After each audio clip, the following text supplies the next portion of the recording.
Jean-Luc donc, est professeur des universités d'Aix-Marseille Université en détachement à Rennes à l'université. Il est actuellement directeur de l'Institut physique de Rennes depuis juillet 2023. Donc il est aussi créateur et fait partie des gens qui ont créé et développé l'IM2NP, donc l'Institut du matériau microélectronique nanosciences de Provence. Donc il travaille en particulier sur la physique des effets singuliers dans les matériaux semi-conducteurs. Et puis pas mal d'années liées au phénomène de rayonnement naturel. Donc, je vais laisser la parole à Jean-Luc. Merci, bonjour à toutes et tous. Je voudrais d'abord remercier Yann et Eric de m'avoir invité, sitôt arrivé à Rennes pour ces conférences de l'Institut de physique de Rennes. Je suis très heureux de vous présenter alors mes petits travaux de recherche qui concernent la physique des événements singuliers. Comme événement singulier, c'est un peu souvent mystérieux, donc quand le rayonnement perturbe l'électronique, c'est un peu plus parlant. Alors, avant de commencer, juste quelques mots pour préciser le contexte et quelques remerciements. Donc, ces travaux, comme l'a dit Yann, ont été réalisés ces 20 dernières années au laboratoire IM2NP à Marseille, dans l'équipe effet des radiations et fiabilité électrique. Alors, je voudrais associer tous mes collègues, tous les doctorants de l'équipe, les collègues postdoc également. Et juste pour préciser que ce travail a bénéficié d'un contexte collaboratif très particulièrement intéressant avec la société ST Microelectronics, notamment dans le cadre d'un laboratoire commun sur ces mêmes effets. Et je dois dire qu'on n'aurait pas pu faire tous ces travaux si on n'avait pas travaillé, je dirais, main dans la main et en toute confiance avec ce partenaire, ne serait-ce que pour avoir une connaissance complète, je dirais absolue, de tous les procédés et toutes les architectures, notamment de composants, puisque, comme vous allez le voir, les effets des radiations sont au cœur des dispositifs. Je voudrais également associer à cette présentation la petite communauté française qui travaille sur ce sujet, qu'on a essayé de regrouper il y a quelques années dans un GDR que j'ai porté avec mes collègues de l'Université de Montpellier, le GDR ERATA. Et puis juste pour finir, de préciser qu'effectivement on a bénéficié d'un relativement grand nombre de contrats, notamment au niveau européen, pour supporter cette activité, notamment dans le cadre, je vais y revenir, de la création de la plateforme ASTEP, le laboratoire en altitude.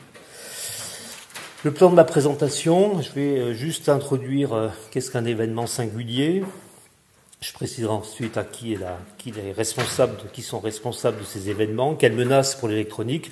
Donc je prendrai un petit peu de temps pour introduire, parce qu'il y a pas mal de choses à introduire à ce niveau-là. Et puis en deuxième partie, donc, je vous montrerai un peu plus spécifiquement quelques travaux, comment caractériser ces événements, comment faire la métrologie de la contrainte radiative, qui est évidemment un aspect très important. Et puis je finirai par quelques slides sur comment simuler ou essayer de prédire ces événements dans les composants. Alors, j'ai pris le parti également pour cette présentation d'essayer de faire sans trop d'équations, d'alléger au maximum pour juste présenter les idées et les concepts. Derrière cette activité, il y a en fait beaucoup de modèles et c'est une activité qui est, je dirais, à au moins 80% de modélisation et de simulation. Alors, qu'est-ce qu'un événement singulier ? On connaît les effets des radiations sur l'électronique dans le domaine du spatial depuis les années 50. Là, ce que je vais vous présenter aujourd'hui, c'est ce qu'on appelle la problématique sol, c'est-à-dire vraiment au niveau terrestre, dans cette salle, quels sont les événements qui peuvent impacter l'électronique dans son fonctionnement, je dirais, usuel. Alors, auparavant, juste un petit rappel historique. Qu'est-ce qu'on avait avant l'électronique ? On avait les calculateurs électromécaniques et à cette époque-là, on connaissait déjà les événements singuliers qui étaient d'une autre nature. Alors c'était ni dans le domaine de l'électronique ni dans le domaine des radiations. Mais cette anecdote est intéressante. Alors on ne sait pas si c'est une histoire totalement authentique ou qui a été un petit peu réécrite. C'est pour ça que j'ai écrit entre mythe et mythe. C'est parce que en 1945, une anecdote célèbre a circulé concernant un plantage machine d'un calculateur électromécanique qui était utilisé à l'époque et installé à l'université d'Harvard. Et c'est l'informaticienne Grace Hopper qui l'a consigné dans son cahier de laboratoire. Alors, Grace Hopper, c'est une grande scientifique américaine qui a fait beaucoup de choses en informatique. Elle a inventé le premier compilateur, elle Elle est à l'origine du langage COBOL, le premier langage informatique qui utilise des termes anglais comme instruction, après tous les langages assembleurs. Et en 1945, elle est ici prise en photo à l'université d'Harvard, où elle fait des tests sur ce calculateur électromécanique qui est à base uniquement d'engrenages et de relais électromagnétiques, et avant de rapatrier ce calculateur à l'US Navy, puisque cette informaticienne a fait toute sa carrière à l'US Navy, dans les laboratoires de l'US Navy. Son équipe lance un calcul sur la machine, et le calcul s'arrête au bout d'un petit moment. Et l'analyse du défaut fait apparaître qu'un papillon de mythe qui est rentré dans la pièce s'est logé dans le relais numéro 70 de la machine et a arrêté le calcul. Alors elle a collé avec un bout de scotch le papillon sur son cahier de laboratoire, et comme bestiole ou insecte se dit bug en anglais, il paraît que ça vient de là le terme bug et bugger pour les applications notamment informatiques. Alors ça nous éloigne un peu de ce que je vais raconter, mais il y a quand même beaucoup de similitudes, c'est pour ça que j'ai pris cette anecdote d'introduction. C'est que alors on n'est pas dans le domaine de l'électronique, c'est la mécanique, mais l'erreur sur le fonctionnement de la machine c'est quand même un événement rare. Il n'y a pas tout le temps des insectes qui viennent se loger dans les relais, donc première caractéristique. Deuxième caractéristique, c'est une particule unique, c'est un seul papillon qui est venu, qui a arrêté la machine. Et puis, troisième caractéristique par rapport à ce que je vais appeler les soft errors par la suite, eh bien, les collègues de Grasshopper ont enlevé le papillon, ont nettoyé le relais, la machine a refonctionné, donc c'est aussi un caractère faute transitoire, c'est-à-dire une fois que la faute est réparée, le système redémarre. Alors, si on fait un bond maintenant une soixantaine d'années plus tard, un deuxième exemple, après je m'arrêterai là, mais deuxième exemple significatif sur les erreurs, les événements singuliers, c'est l'événement de Schaerbeek en Belgique lors des élections municipales du 18 mai 2003.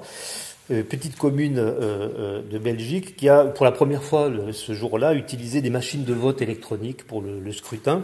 Et alors, comme il y avait des gens un petit peu réticents, ils avaient fait un dispositif, ça se fait relativement souvent sur les machines de vote, on donne à l'électeur une carte magnétique vierge, et l'électeur rentre dans l'isoloir, insère la carte magnétique dans la machine de vote, choisit son candidat, appuie sur le bouton, et donc le résultat est simultanément enregistré dans la mémoire de la machine, et il est également encodé sur la carte magnétique, et ensuite l'électeur reprend la carte, sort de l'isoloir et met la carte dans une urne, et ça permet d'avoir un double dépouillement à la fois sur un support physique et dans la mémoire de l'ordinateur. Au moment du dépouillement le soir, stupeur, 4096 watts d'écart entre la machine de vote et le dépouillement des cartes magnétiques. Donc gros scandale. Commission d'enquête du Parlement belge, avec un groupe d'experts qui a mis 1 an à rendre son rapport. Et dans le rapport, j'ai mis un extrait des conclusions. Donc 4096. Alors évidemment, 4096, ça a fait tout de suite sursauter. C'est la signature d'une puissance de 2, 2 puissance 12.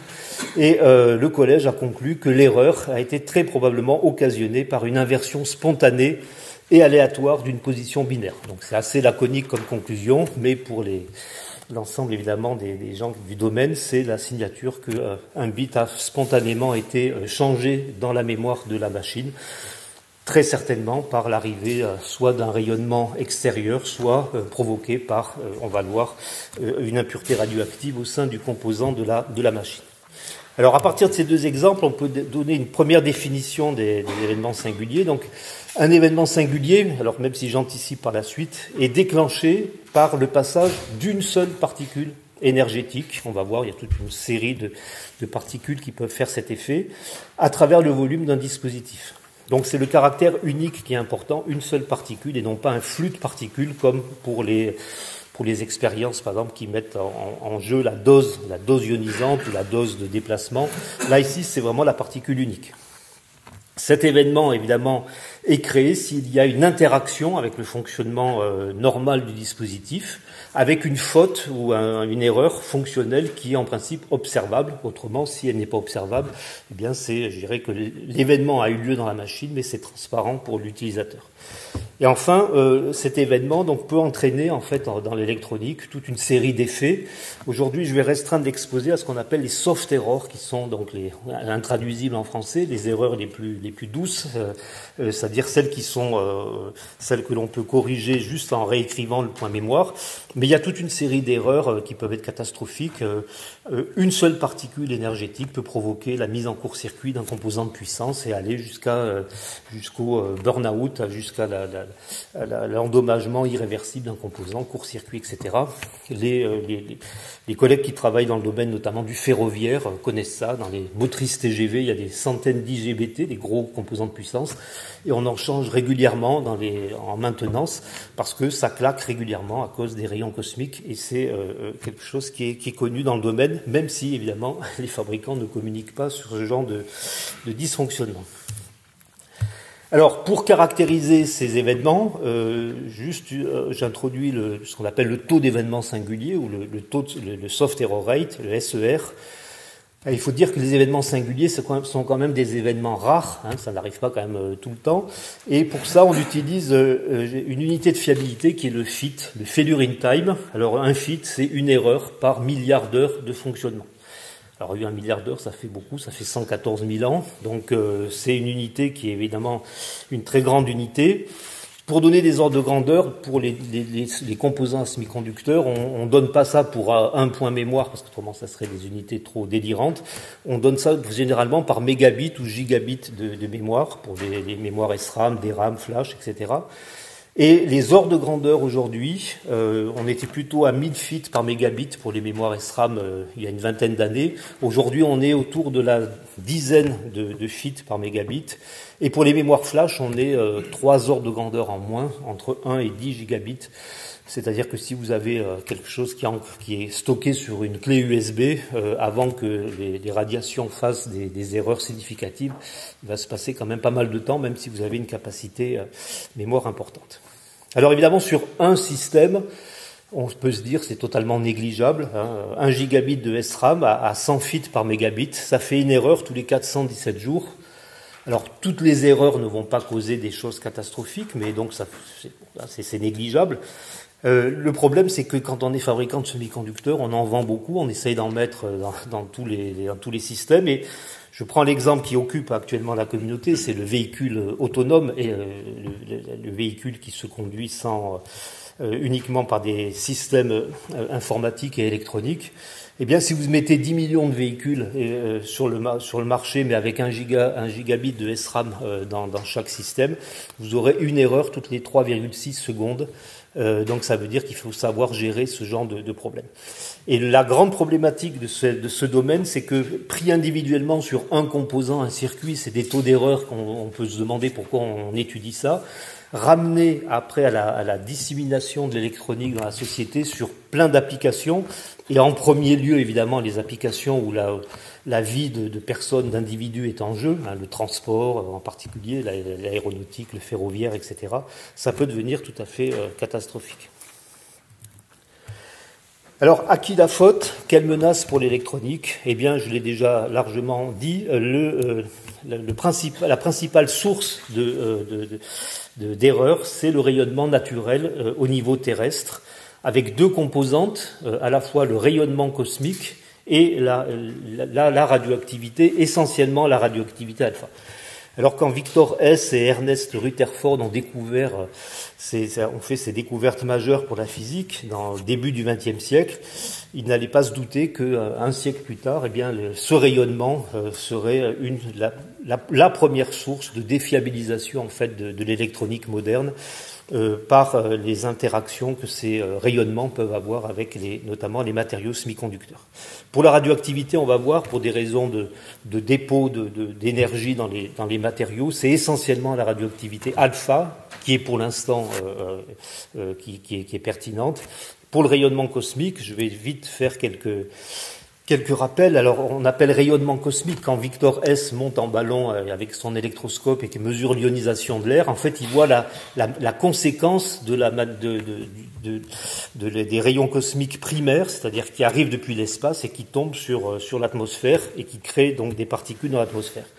Le rayonnement cosmique primaire est une des grands mystères de l'astrophysique moderne, notamment pour les très fortes énergies.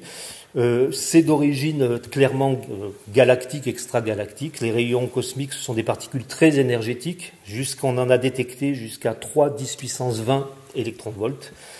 La particule Oh My God a été détectée en 1991 avec 3 10 20 électronvolts d'énergie. C'est la particule la plus énergétique jamais mesurée. Et récemment, j'ai mis un petit encart en haut, la deuxième particule la plus fortement énergétique, 2 10 puissance 20 électronvolts, a été mesurée cette année par une expérience américaine. Donc ces particules très énergétiques sont générées dans de très gros cataclysmes stellaires, interstellaires, les explosions de supernovas, les collisions de trous noirs, quasars, etc. Et parcourent l'univers à la vitesse, quasiment la vitesse de la lumière. Et lorsqu'ils arrivent sur la planète Terre, alors il y a la magnétosphère qui joue un rôle de protection, mais ces rayons cosmiques sont tellement énergétiques qu'ils passent à travers et ils viennent impacter les hautes couches de l'atmosphère et vont créer d'un premier choc, par cascade et par, explosion des molécules d'air, vont créer des cascades, des douches de particules atmosphériques. On appelle ça des douches de particules.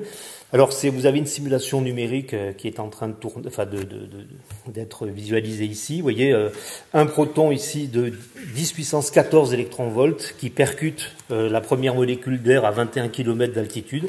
Il va créer en 70 microsecondes une douche de plusieurs centaines de milliers de particules élémentaires, puisque les réactions sont en cascade, donc comme c'est représenté sur le schéma de droite, et ça va créer tout un environnement de particules énergétiques très complexes, avec énormément de variétés de particules.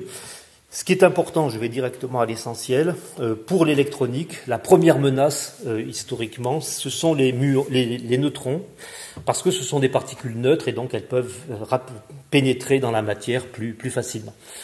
Au niveau du sol, au niveau de la mer, on a à peu près 20 neutrons par centimètre carré et par heure dans cette pièce, pour des neutrons au-dessus de 1 MeV d'énergie, 60 muons et 1,5 protons par centimètre carré et par heure. Donc ce sont des flux très faibles, mais largement suffisants pour provoquer des erreurs dans les composants. Vous avez sur la gauche ici le spectre de neutrons atmosphériques, le spectre de référence, alors qui a été mesuré, Paul Goldhagen, un collègue américain qui a consacré toute sa carrière à faire de la métrologie de neutrons atmosphériques, a produit les spectres vraiment de référence qui sont utilisés aujourd'hui. Et on a pour habitude dans la communauté de tout standardiser par rapport à New York City. Le point géographique de la ville de New York est pris comme référence, tout simplement parce qu'à côté il y a IBM Yorktown et toutes les mesures ont été faites sur le bâtiment central au dernier étage, sur la dalle du bâtiment. Et donc les flux rapportés pour ces particules sont calibrés, référencés par rapport à ça. La première particule, en fait, c'est le muon, l'équivalent d'un gros électron qui est à 60 muons par centimètre carré par heure. Vous voyez qu'il y a une forte dépendance avec l'altitude, puisque les gerbes se développent dans l'atmosphère. Donc, quand on monte en altitude, le rayonnement augmente. Et c'est évidemment très problématique au niveau des avions, de l'avionique. À 12 km d'altitude, vous avez un facteur d'amplification d'à peu près 300 par rapport au sol, 600 pour les protons. Et alors, paradoxalement, un peu moins de muons, les muons sont plus nombreux au niveau du sol. Donc ça, c'est la composante atmosphérique, donc on appelle ça des rayons cosmiques par un petit peu abus de langage, ce sont plutôt des rayons cosmiques secondaires, atmosphériques, donc tout un environnement radiatif dont on récupère finalement au sol les résidus de ces développements de germes. La deuxième composante, qui est également très importante, qui a même été dominante dans les composants électroniques pendant très longtemps, c'est la radioactivité des matériaux. La croûte terrestre contient en moyenne 2,7 grammes par tonne de matériaux, d'uranium-238 et 9 à 12 grammes de thorium-232, des atomes lourds qui ont été synthétisés dans d'autres étoiles avant la formation de la Terre et qui forment d'ailleurs une source de rayonnement interne, de chaleur interne à la Terre très importante par décomposition, par décroissance radioactive. Des éléments avec des demi-vies très longues, 4 milliards et demi d'années pour l'uranium, 14 milliards pour le thorium. Donc on a actuellement la moitié du stock d'uranium à peu près qui était sur la Terre à sa création. Et tous les matériaux sont contaminés. L'eau de mer contient quelques microgrammes par litre d'uranium. Le sable, etc. Et lorsqu'on fabrique, pour la microélectronique, lorsqu'on fabrique des cristaux de silicium, par tirage, essentiellement tirage Jokradsky, par technique de tirage des lingots, on arrive à purifier par différents procédés, notamment de séparation liquide-solide, on arrive à avoir des concentrations planchées d'uranium, mais qui ne sont pas nulles, elles sont très très faibles, 0,2 ppb, donc 2 atomes d'uranium pour 10 milliards d'atomes de silicium en moyenne, ce qui fait des radioactivités quasi nul, mais pas nul au sens mathématique, et c'est bien là le problème. Donc 170 becquerels par mètre cube en moyenne pour le silicium. Et lorsque vous allez découper, faire des tranches des wafers de silicium, vous pouvez mesurer les particules alpha qui sortent. C'est-à-dire on fait des mesures d'émissivité alpha, et on n'en mesure pas beaucoup, 10-3 alpha par centimètre carré par heure. Donc c'est des manips qui sont longues sur de grandes surfaces, mais on arrive à le caractériser. À côté de ces impuretés radioactives qu'on essaye évidemment d'éliminer, il y a également l'utilisation de certains éléments chimiques dont certains isotopes naturels sont radioactifs.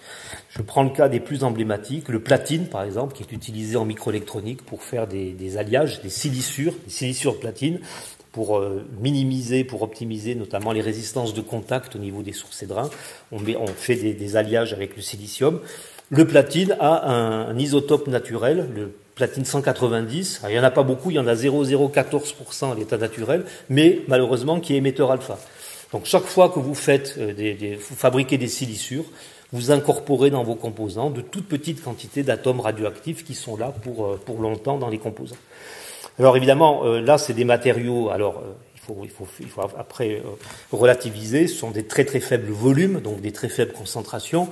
Au niveau des soudures et du packaging, les boîtiers, là c'est beaucoup plus important puisque les soudures qui sont utilisées, alors bon, il n'y a plus de plomb maintenant, mais il y a de l'étain, etc., cuivre, étain, aluminium, contiennent beaucoup d'éléments radioactifs. Pour donner une idée, alors il ne faut pas s'effrayer, mais si vous prenez du papier aluminium alimentaire, vous prenez un papier aluminium, il a une émissivité d'à peu près plusieurs dizaines d'alpha par centimètre carré par heure. Pourtant, il n'est pas dangereux au sens, on l'a pas interdit, mais c'est pour vous montrer que les matériaux utilisés en microélectronique sont à des niveaux de purification très faibles, mais que malgré tout, on n'arrive pas à totalement maîtriser ce risque au niveau des matériaux. Alors, toutes ces radiations interagissent avec les matériaux semi-conducteurs et on a alors toute une panoplie également d'effets d'interaction entre la particule et le semi-conducteur. J'ai pas le temps évidemment de trop de détailler, mais très schématiquement, les particules chargées interagissent par ionisation, elles passent à travers les nuages atomiques des atomes, elles arrachent des électrons et elles perdent leur énergie progressivement en ionisant, en perdant de la matière sous forme d'ionisation. Et dans un matériau semi-conducteur, cette énergie perdue, elle sert à créer des paires électrons-trous, donc des transferts de la bande de valence à la bande de conduction.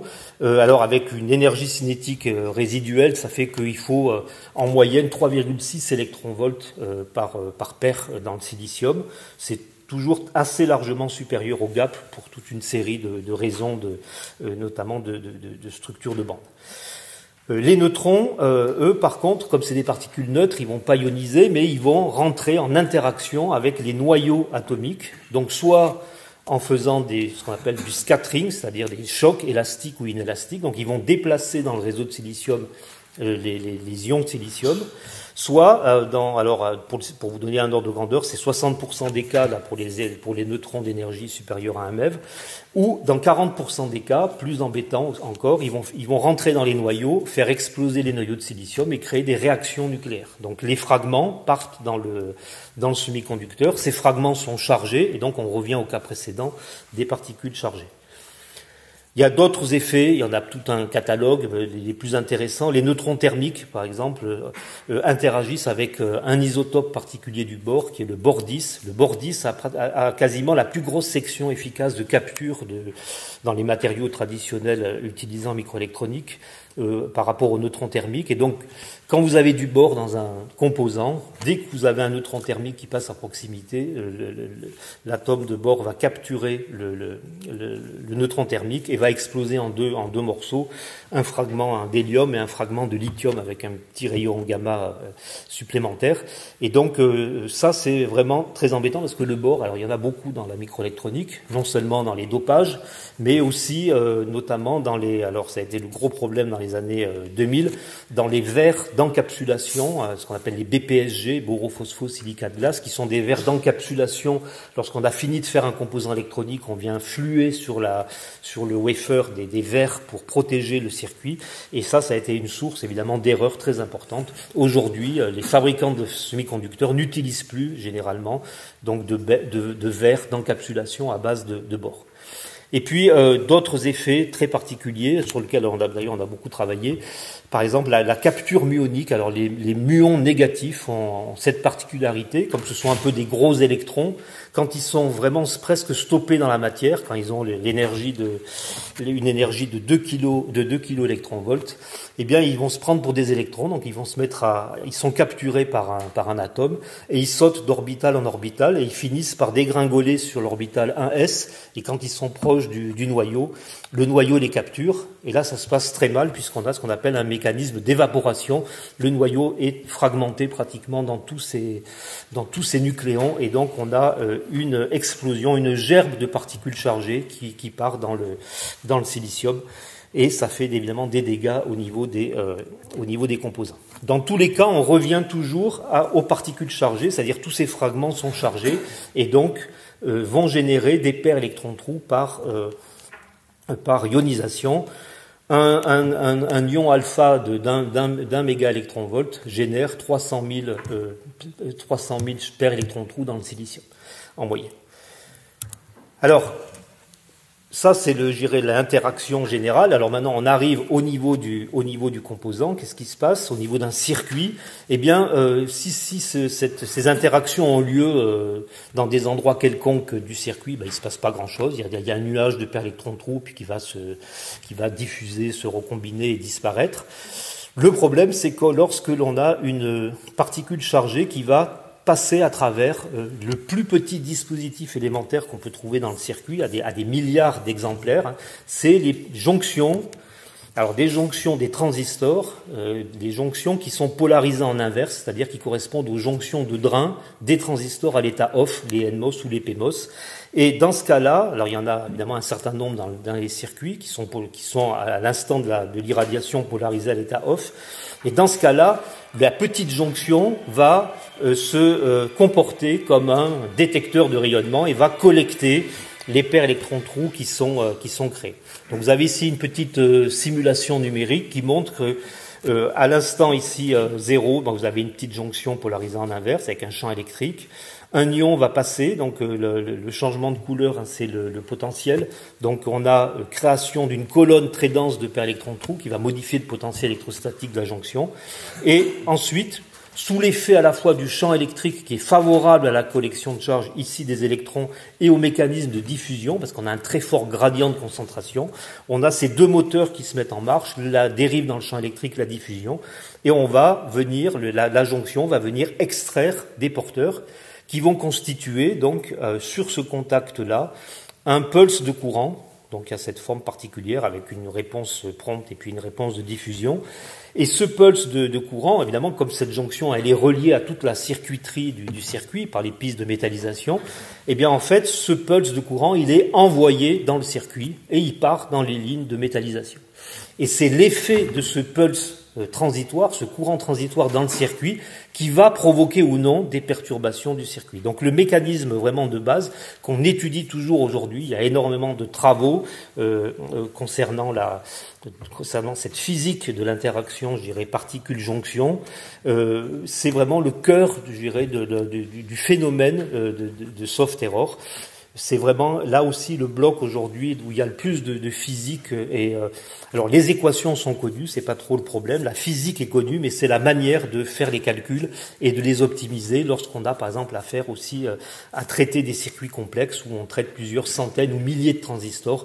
Il y a un aspect qui est d'ailleurs très intéressant de simulation numérique haute performance pour optimiser le calcul de ces transitoires de courant de manière très importante.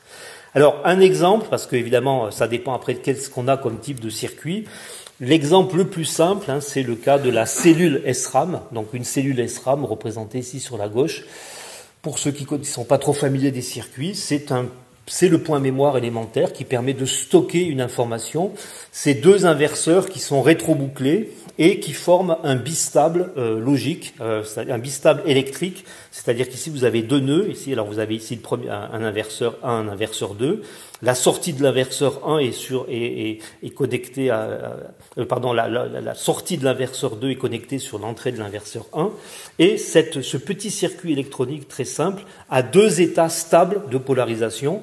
Soit V1 est égal à 0 et V2 est égal à la tension, par exemple ici, dans le cas, c'est 2 volts. Ou l'inversement, 2 volts sur V1 et 0 volts sur le nœud numéro 2.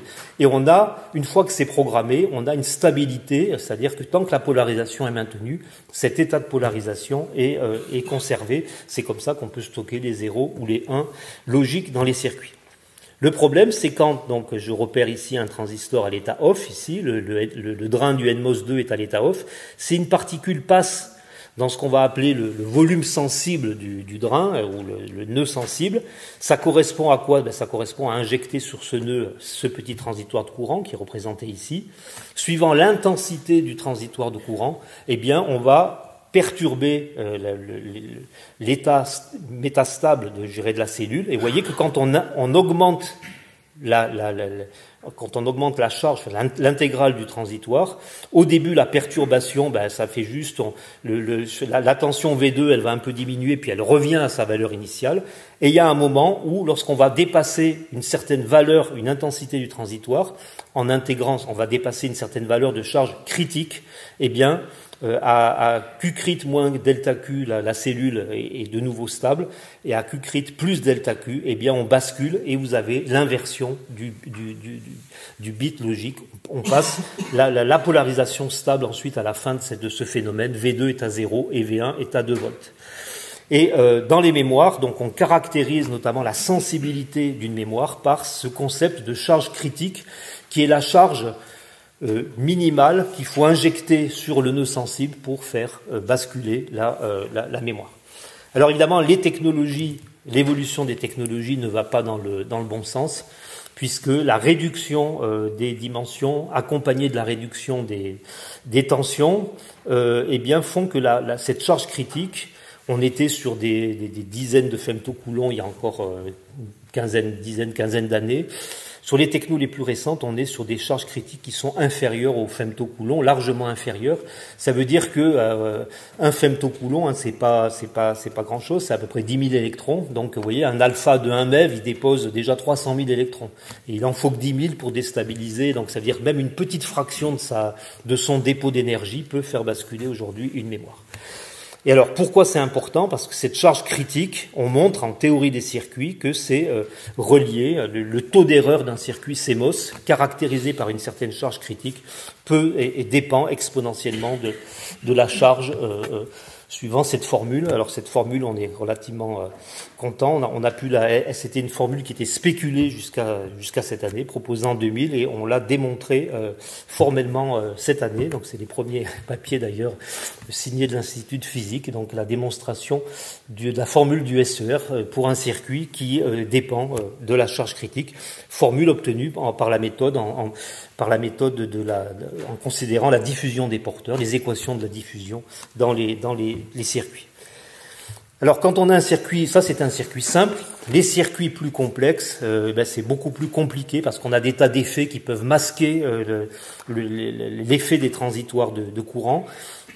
Et donc un événement singulier au cœur d'un circuit complexe, il faut qu'il puisse se propager et vraiment générer des erreurs dans ce circuit. Et donc le calcul est beaucoup plus compliqué. On définit ce qu'on appelle une fonction de vulnérabilité par transistor, qui est très très compliqué à calculer, puisque sur un design ici vous avez un circuit qui a 500 000 gates, 500 000 transistors. Donc c'est des méthodes numériques au niveau circuit qui sont assez complexes pour déterminer pour chacun des transistors quelle est sa vulnérabilité aux radiations et quel est l'impact sur le fonctionnement d'un circuit. Je récapitule un peu ce qu'on vient de voir dans ce petit schéma. Donc une simulation, une séquence qui est évidemment physique multi-échelle. On parle de l'interaction nucléaire, par exemple, ou de particules matériaux. Et on va jusqu'à la création de transports de charge, la formation d'un transitoire de courant, et puis ensuite ce transitoire de courant, il part dans un circuit digital, donc il va se transformer quand il va passer les portes logiques dans un pulse vraiment bien formaté, et ça peut aller jusqu'au niveau système, à ce qu'on appelle, ce que nos collègues qui sont plutôt du domaine des circuits et de l'informatique, des FOT, l'injection de FOT dans les mémoires. Alors ce qui est intéressant également, c'est de voir que cette chaîne complète, alors finalement, j'avais mis les petits logos des labos, puis je les ai enlevés, mais j'aurais pu les conserver. C'est-à-dire que la première partie, c'est plutôt l'Institut de physique, qui fait les thématiques de l'Institut de physique. La partie centrale, ça serait par exemple l'IETR, sur la partie plus circuit. Et puis la partie vraiment système, ça serait l'IRISA, sur lequel on a un continuum. En fait, on travaille tous sur le même sujet, mais avec évidemment des points de vue et des disciplines qui sont différentes. Et là, j'ai indiqué sous le bas du graphique, vous voyez, quand on est au niveau électrique, on n'a pas besoin de la physique nucléaire. Ou quand on est au niveau système, on n'a pas besoin de la physique des semi-conducteurs. Tout simplement, il y a une certaine perte d'information parce qu'au fur et à mesure, le signal est mis en forme et transite dans le circuit jusqu'à un niveau système ou même logiciel. Voilà, alors c'était un petit peu long, mais je voulais quand même dire tout ça parce qu'il y a pas mal de choses à expliquer. Alors, on rentre maintenant dans les travaux qu'on a réalisés. Comment caractériser ces événements? Alors, on a vu, c'est une problématique dans l'environnement naturel. Quand vous êtes dans cette pièce, comment vous faites pour mesurer ces effets? Eh bien, comme on l'a vu, il va falloir, si on veut mesurer dans l'environnement naturel, comme on ne peut pas jouer sur la contrainte, le rayonnement est ce qu'il est, il va falloir, si on ne veut pas attendre un temps infini, développer des expériences relativement volumineuses où on va embarquer une grande quantité de circuits pour mesurer ces effets. Et donc le travail qu'on a fait, alors la partie expérimentale qu'on a réalisée ces 15-20 dernières années, ça a été de concevoir un certain nombre d'expériences qui permettent de mesurer effectivement avec une statistique suffisante ces essais. Donc vous avez, alors tous ces systèmes se ressemblent. Ils sont caractérisés par de grandes quantités de composants à étudier, des centaines, des milliers de transistors montés sur des circuits imprimés, un système de test, alors notamment durci aux radiations, le testeur proprement dit, qui va venir mettre en œuvre et lire périodiquement dans le plan mémoire ces circuits, et le tout immergé dans l'environnement radiatif naturel pour pouvoir faire ces mesures. Alors, qu'est-ce qu'on fait comme mesure? Eh bien, quand on a, par exemple, un millier de circuits mémoire, eh bien, on vient les programmer, on vient écrire des 0, des 1 logiques dans le plan mémoire, et puis ensuite, le système, automatiquement, vient scruter périodiquement le plan mémoire pour détecter les 0 qui sont changés en 1 ou les 1 en 0. Donc, il faut être patient, ça prend du temps. Il y a beaucoup de développement, évidemment, pour être sûr que l'erreur vient du composant testé et pas du testeur lui-même. Donc, toute une méthodologie à la fois logicielle et électronique pour se garantir de ces essais. Des tests quotidiens sur les manips réalisés pour injecter des fautes pour être sûr que le système détecte, évidemment, ce qu'il faut. Donc, des manips assez lourdes. Et la dernière expérience, alors je voulais vous la montrer ici, c'est actuellement la plus grosse expérience qui existe au niveau international sur le sujet. Elle embarque un peu plus de 13 milliards de points mémoire qui sont dans des mémoires de technologie FDSOI 28 nanomètres fabriqués par ST. Donc vous voyez l'expérience, c'est des panneaux entiers avec tous les aspects alimentation, testeur. Donc ce qu'on voit sur ici, ce sont les panneaux de composants, les petits carrés noirs. Chaque carré contient 14 millions de cellules mémoire et tout ça est scanné. Vous voyez les petites diodes. Alors on avait fait rajouter les diodes pour voir où on en est. C'est scanné très régulièrement et on vient mesurer comme ça des taux d'erreur des mémoires.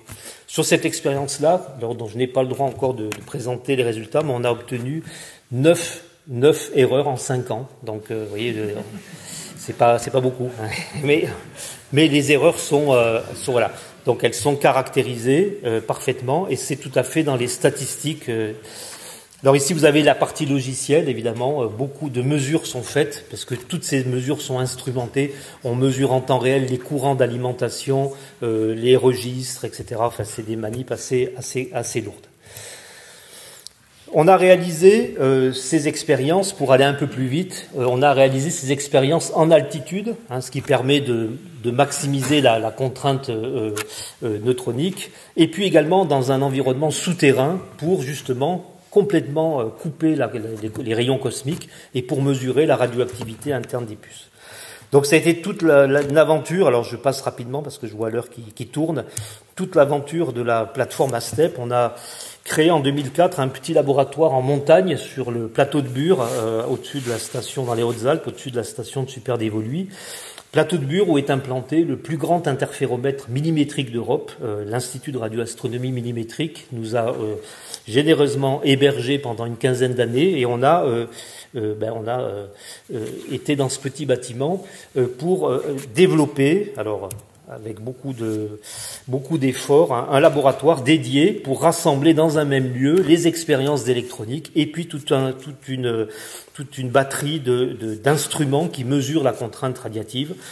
Voilà, une aventure technique, administrative aussi, je dirais, si je pense avec émotion à ce que donneraient aujourd'hui les missions en hélicoptère au plateau de Bure avec Étamine et Nautilus. Je suis pas sûr de monter encore une fois sur le plateau, mais voilà, ça a été une belle aventure.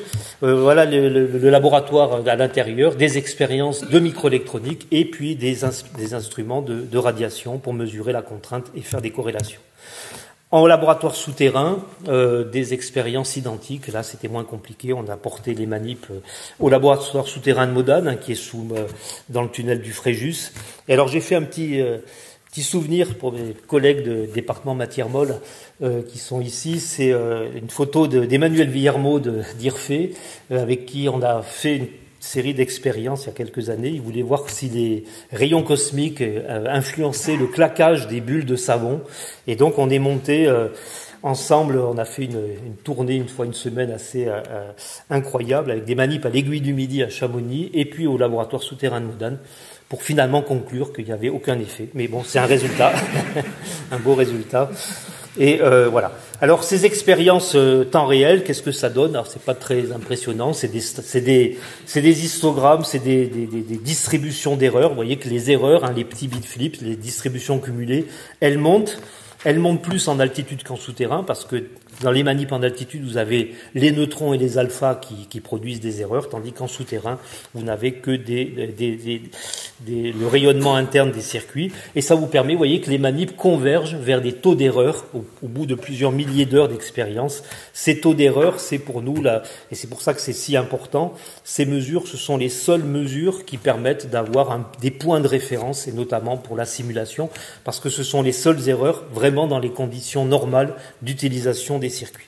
Et en particulier, la comparaison avec les expériences de simulation montre que la simulation, voilà, ça nous permet d'ajuster les codes. Et vous voyez, par rapport aux manips sous faisceau, sous test accéléré, sous faisceau de particules, on est parfois très loin des taux d'erreur. On a une problématique entre aller sur des grands instruments et dans les conditions réelles, les taux d'erreur ne sont pas forcément les mêmes.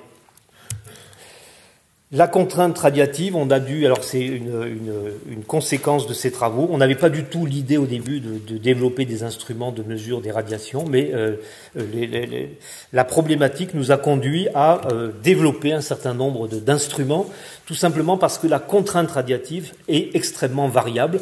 Le premier paramètre de variation, c'est la pression atmosphérique, c'est la hauteur de la colonne d'air qui est au-dessus de nos têtes, et les gerbes de particules se développent évidemment dans un milieu plus dense, c'est-à-dire que quand la pression est haute, elles vont moins en profondeur, donc on a moins de particules qui arrivent au niveau terrestre, alors que quand vous avez une dépression, il y a moins d'air, et donc la gerbe pénètre plus, et on a plus de particules au niveau du sol. Donc on a montré que la pression atmosphérique est le premier paramètre qui fait varier évidemment beaucoup la contrainte des neutrons. Vous avez ici des enregistrements, alors en grisé c'est la pression atmosphérique et en bleu c'est le flux de neutrons au niveau du sol.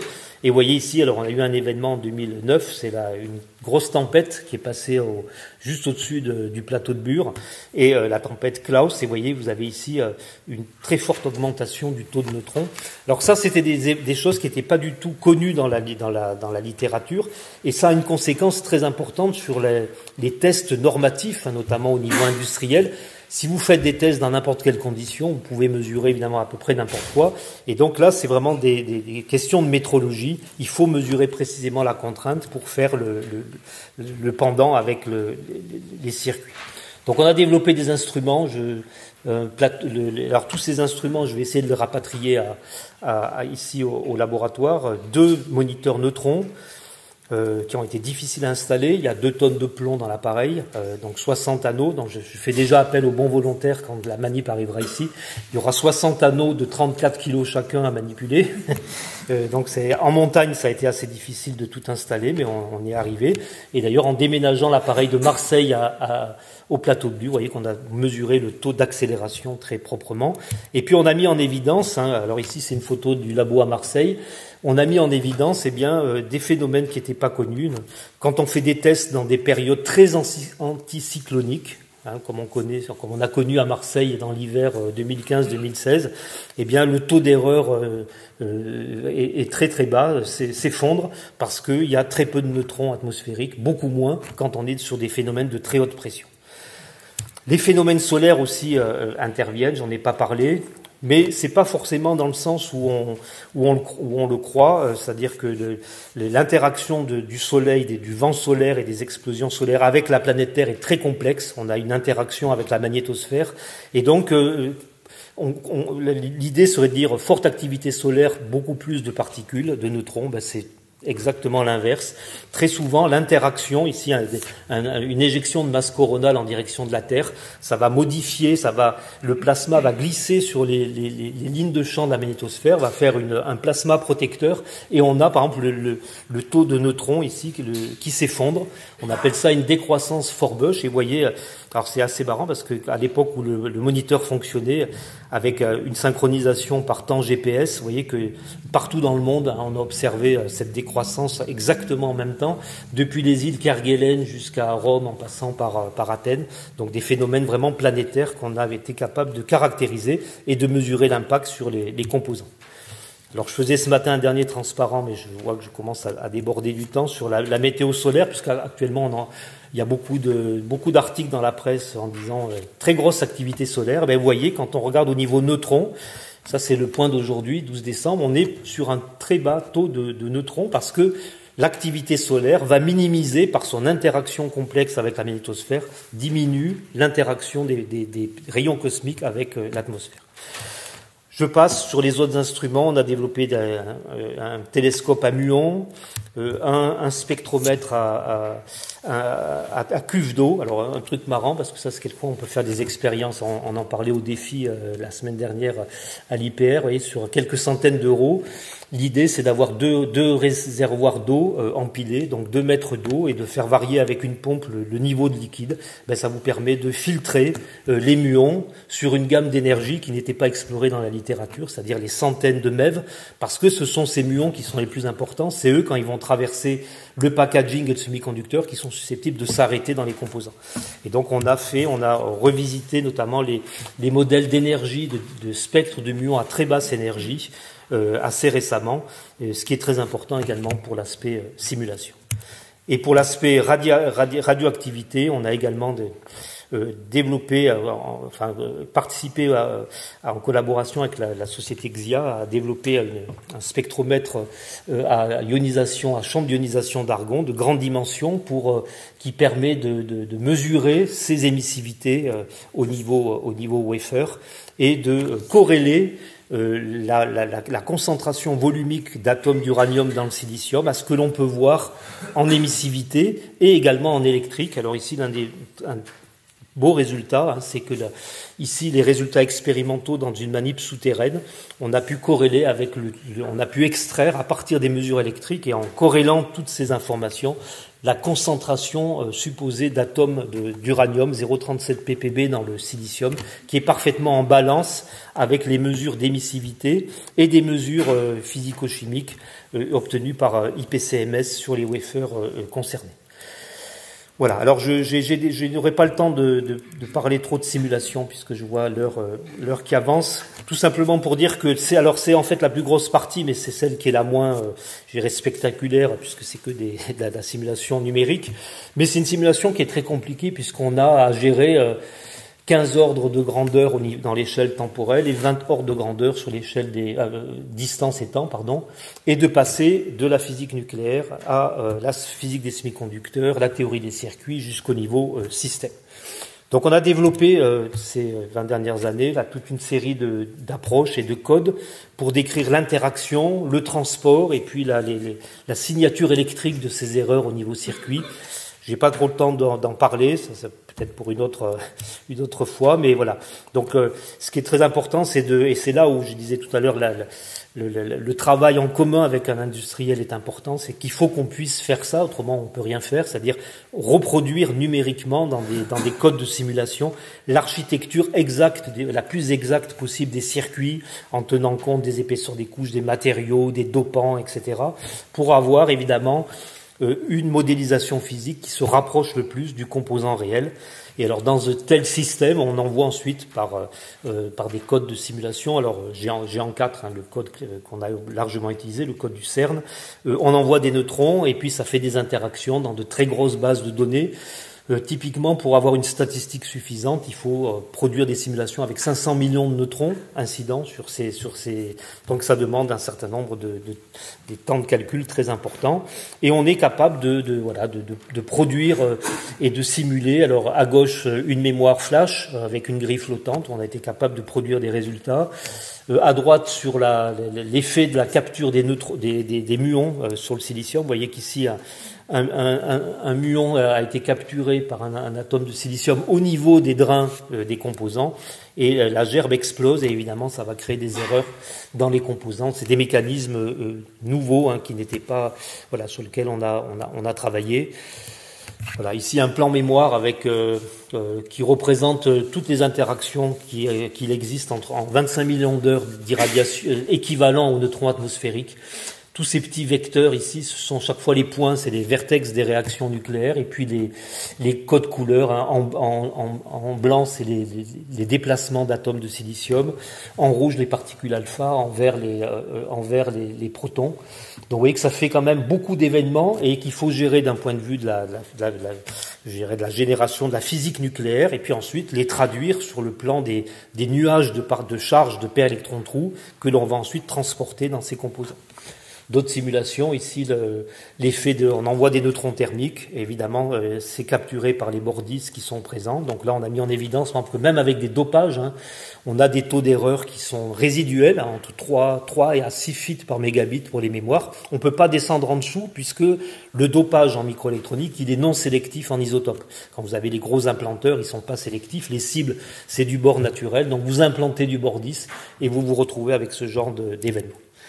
Voilà. Et puis après, alors pour la partie transport, obligation aussi quand on veut faire des simulations sur de gros systèmes, on peut pas faire une résolution exacte des équations des semi-conducteurs, dérive, diffusion, transport et radiation. Donc on est obligé de développer des codes simplifié. Donc le modèle sur lequel on a beaucoup travaillé, c'est un code Monte-Carlo particulier qu'on a appelé Random Walk Drift Diffusion, donc qui gère à la fois la dérive et la diffusion. Donc vous avez ici une particule alpha dans une petite jonction, et vous voyez à la fois la diffusion qui devient, la trace devient sphérique dans la zone blanche qui est la zone neutre, et puis les particules qui sont dans la zone jaune sont entraînées par le champ électrique vers le contact collecteur. Et donc ces méthodes-là, qui sont portables notamment sur GPU, permettent d'accélérer le calcul de ces transitoires pour avoir le transitoire de courant le plus exact ensuite dans la simulation. Voilà. Je finis par le code actuel, qui est la plateforme de simulation qui a été co-développée notamment avec ST Micro. Très gros code de simulation qui essaye, c'est notre solution proposée pour essayer depuis l'environnement radiatif jusqu'au circuit. Et la plus grosse difficulté actuellement, ça a été vraiment parce que sur les circuits simples, on peut faire à la main. Quand on a un circuit complexe, on n'a que l'industriel, il n'a que 2 inputs, le layout du circuit, la netlist. Et donc, la grosse difficulté, c'est de faire le lien entre des informations spatiales et électriques de façon automatique dans un code. Et donc, c'est des problèmes qui sont pas complètement résolus aujourd'hui pour avoir ensuite une structure sur laquelle on puisse faire des simulations à la fois nucléaires et électriques. Et pour finir, la petite simulation qui résume un petit peu, alors qui est jolie à voir. On fait passer des particules, des ions lourds dans un circuit flip-flop.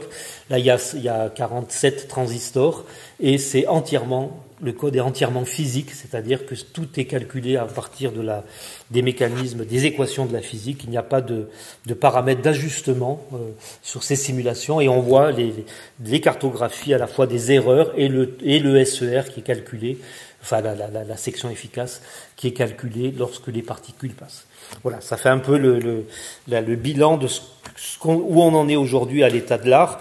Alors dans les travaux en cours, on a toutes ces méthodes aujourd'hui, on les a appliquées à d'autres environnements. De l'environnement naturel, on est passé il y a quelques années aux neutrons de fusion qui sont produits dans les grandes installations de fusion, les machines tokamak. Donc on a eu récemment des expériences au JET, le JET, la plus grosse machine européenne, qui s'est arrêtée. On a profité de la dernière campagne pour faire quelques mesures, et voilà. Donc c'est d'autres problématiques, mais où on voit les mêmes choses, en particulier les problématiques de création d'erreurs dans des expériences de mémoire, sur lesquelles on essaye de voir, notamment lorsqu'on a des plasmas deutérium, la contribution de la réaction résiduelle deutérium-tritium qui fournit des neutrons plus énergétiques et qui vont créer plus d'erreurs. Et donc récemment, aussi un résultat dont on est très content, on a pu corréler la concentration de neutrons deutérium-tritium et on a pu la corréler avec la réponse radiative des mémoires qui étaient présentées devant le tokamak en activité. Voilà. Quelques sujets émergents sur lesquels j'aimerais évidemment continuer, notamment ici à l'IPR.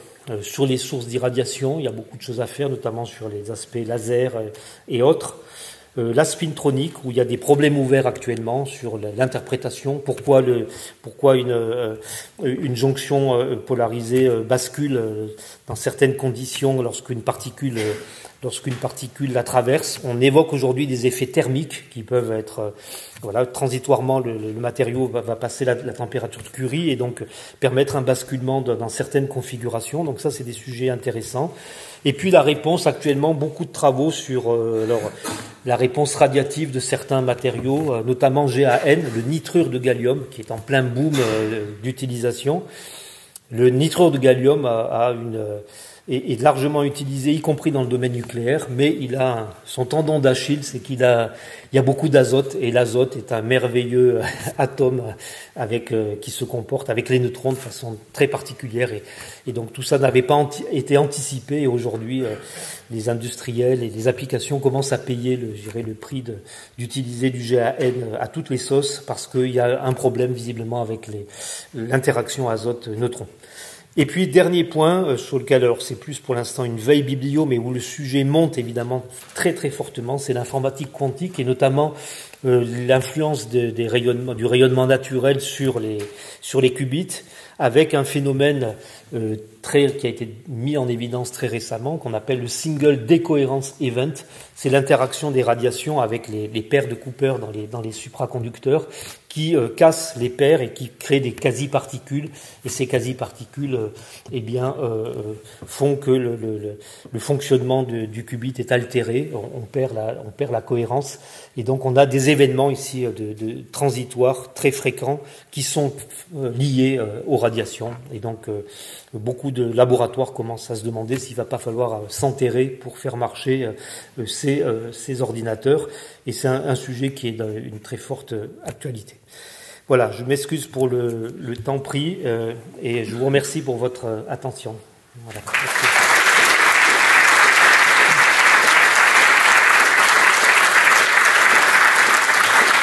Rapide. Merci Jean-Luc. Je crois qu'il y a une thèse après. On va transmettre le doctorant, on va attendre quelques questions.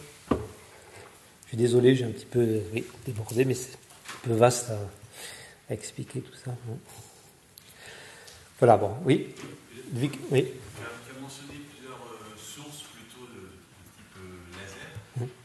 Qu'en est-il? Est-ce qu'il y aurait un intérêt à finalement utiliser l'accélérateur d'ion lourd du Ganil pour irradier ces... Alors, le Ganil, c'est une belle installation, sur laquelle on a déjà fait des campagnes.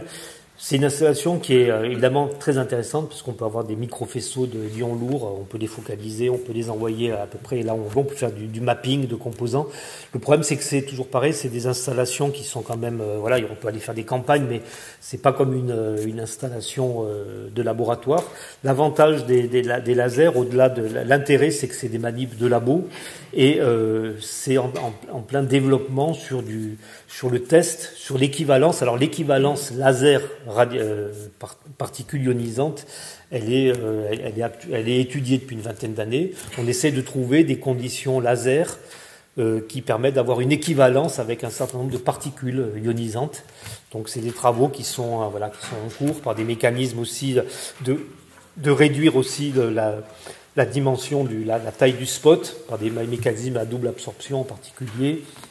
Enfin, il y a plein de développements qui sont aussi intéressants. Et puis là, je dirais la physique d'interaction, laser semi-conducteur est aussi quelque chose d'intéressant. Donc c'est pour ça que dans l'environnement, je dirais d'ici, c'est un sujet qui peut paraître intéressant.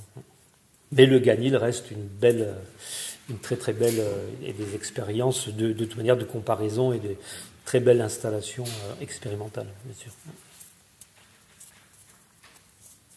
Oui.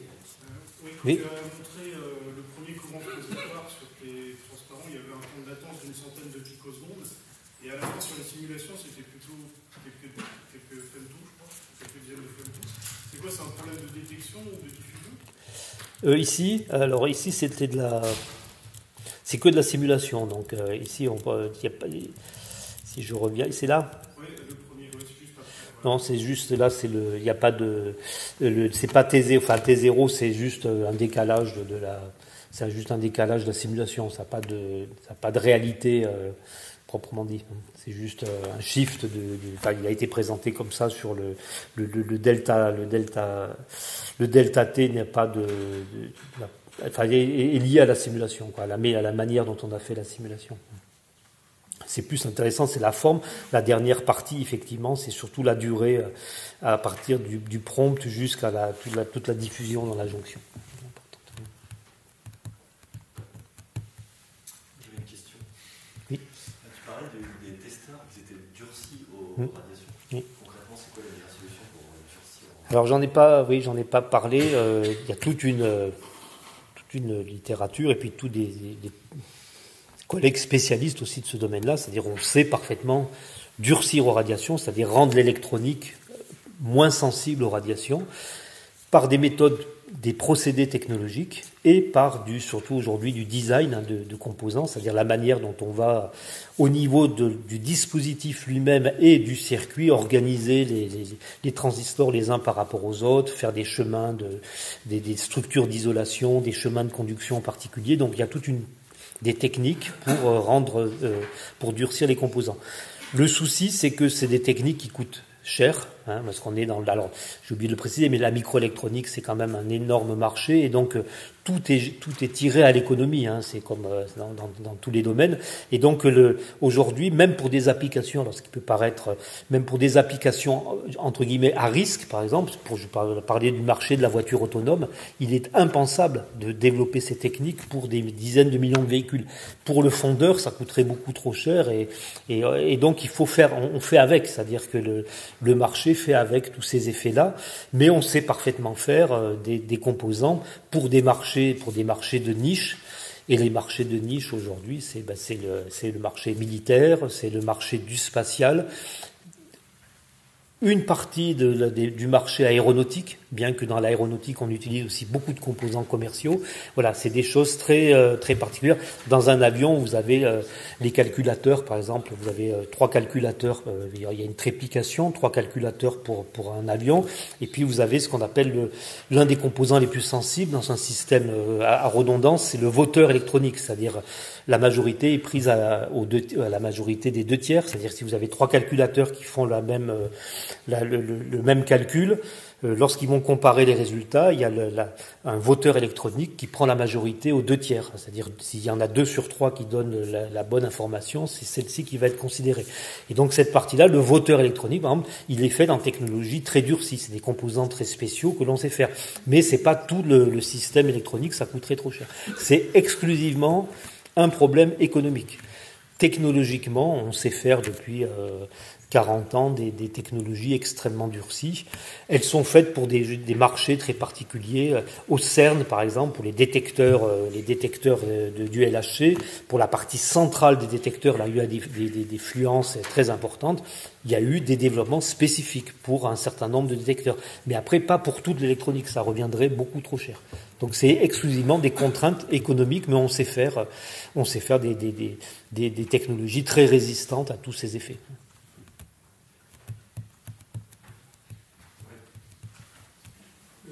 Effectivement, tous les événements sont très rares d'un point de vue naturel, je pense aux neutrons, et tu as la possibilité de pouvoir faire les mêmes mesures sous forme de rayonnement de neutrons dans les grands instruments. Oui.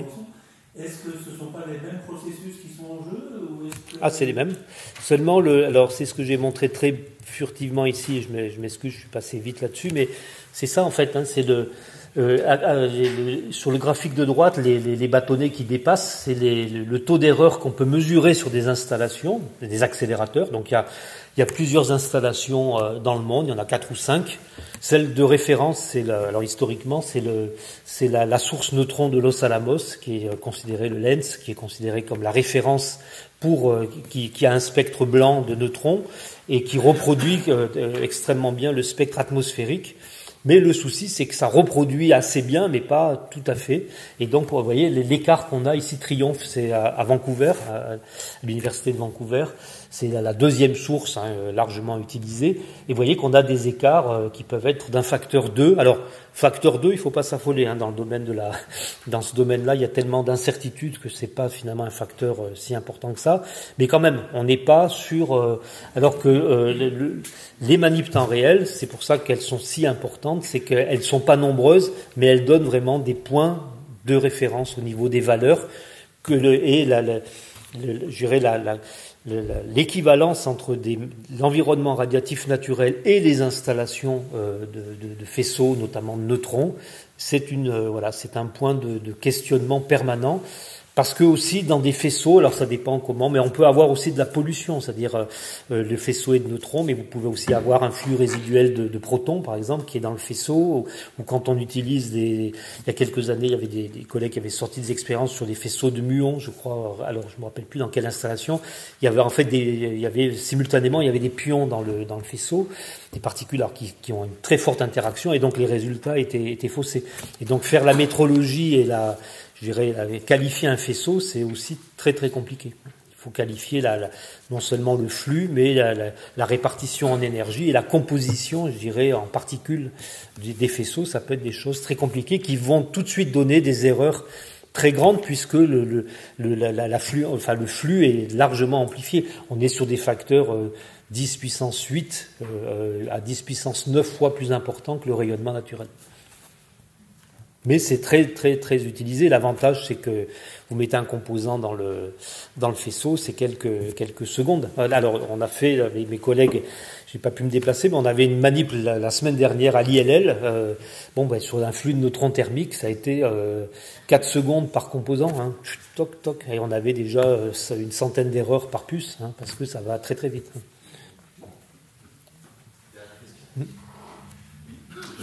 Merci pour la présentation, très agréable. Sur le dernier slide, sur les expériences de fusion que prévoient les humains, il semblerait qu'on continue dans cette voie. Finalement, la conclusion, s'il y a une électronique de commande, une chose comme ça, il faudra la déporter, qu'elle sera loin, qu'elle se déplace. Sujet compliqué, je vais parler avec prudence parce que je sais que c'est enregistré. Mais oui, non, c'est un gros souci parce que l'électronique de commande de ces machines est hautement complexe. On parle de plusieurs millions de circuits intégrés par machine de fusion pour réaliser toutes les fonctions donc ça va très très vite. Et donc oui, il faut pas les mettre n'importe où, il faut les protéger. On a des flux de neutrons extrêmement importants et notamment les installations telles qu'on voit sur l'écran, des installations des années 70-80 actuellement en fonction, ont des électroniques très rudimentaires avec des composants discrets, etc., qui sont relativement résistantes. Mais les électroniques modernes sont beaucoup moins résistantes et donc comme on va pas pouvoir, ça va être pris aussi sur catalogue, hein, c'est vraiment des composants commerciaux, des microcontrôleurs, des FPGA, des mémoires, etc. Tous les développements d'instrumentation scientifique autour de ces manips embarquent des composants qui sont sensibles aux neutrons et donc des stratégies sont, c'est le pourquoi de ces manips, c'est de démontrer que ces installations sont hautement problématique pour l'électronique et qu'il faut prendre des précautions parce qu'autrement on peut avoir de graves difficultés de fonctionnement. Si on est collé à la chambre, les probabilités, il n'y a pas besoin même d'aller au niveau composant, les probabilités, les tables de réaction nucléaire entre le silicium et des neutrons 14 MeV montrent qu'en quelques millisecondes, les composants peuvent être non fonctionnels à cause de ces flux qui vont être des flux très importants. On parle ici on est dans des 10 puissance 10, 10 puissance 12 neutrons par seconde et par centimètre carré, donc c'est des fluences très très très importantes. Et donc il faut avoir un certain nombre de précautions. C'est un sujet qui est actuellement ouvert dans la communauté, sur lequel il y a des avis très divergents d'ailleurs.